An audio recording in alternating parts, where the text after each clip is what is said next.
नमस्कार, तुम्हा सर्वांचं स्वागत आहे माझ्या छोट्याशा ब्लॉगमध्ये. तर आज आहे नारळी पौर्णिमा आणि रक्षाबंधनाचा सण आहे बघा. आणि आज ना सकाळ सकाळी माझा भाऊ देवाची पूजा करायला बसलेला आहे, कारण ना आज काही मम्मी पप्पा दोघं पण नव्हते. आणि तुम्हाला वाटत असेल की देवारा कसं काही नाही, तर देवारा नसण्याचं कारण आमचं आत्ताच घर बांधलेलं आहे बघा. तर जास्त दिवस झाले नाही अजून ना, घराचं भरपूर काम पण बाकी आहे, कलर वगैरे देणं पण अजून राहिलेलं आहे. त्यामुळे ना अजून काही देवाऱ्याचं आम्ही जागा निश्चित केली नाही की कुठे ठेवायचा म्हणून. तर तोपर्यंत साधीच ना देवपूजा दररोज मम्मी करते बघा. तर आज ना माझ्या भावाने देवपूजा केलेली आहे. त्यानंतर ना आम्हाला राखी पण बांधायची होती, तर मी तयार होत होते बघा.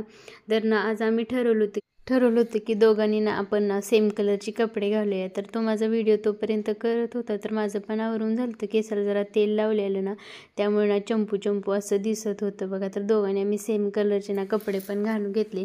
तर आज ना घरात फक्त आमच्या दोघांचाच कारभार होता दिवसभर. तर मी आरतीसाठी ना ताट पण बनवलं होतं, हळदी कुंकू वगैरे घेतलं होतं.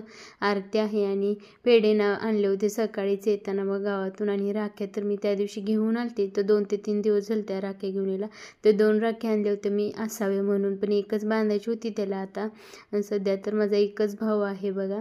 आणि ना आरतीचं ताटसुद्धा माझं बनवून ना तयार झालेलं आहे. पेढे पण आणि पांढरे पेढे ना खूप आवडतात बघा, मला तरी खूप आवडतात.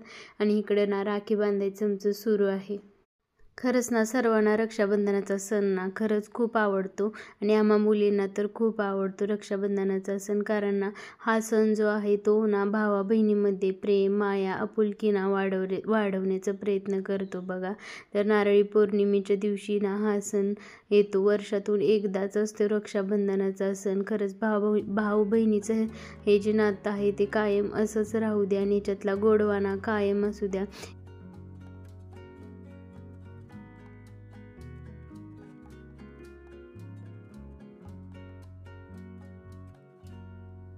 इकडं सुरू आहे बघा आमच्या दोघांचं पण रक्षाबंधन सेलिब्रेट करायचं. तर राखी वगैरे माझी बांधून पण ना झालेली आहे इथे.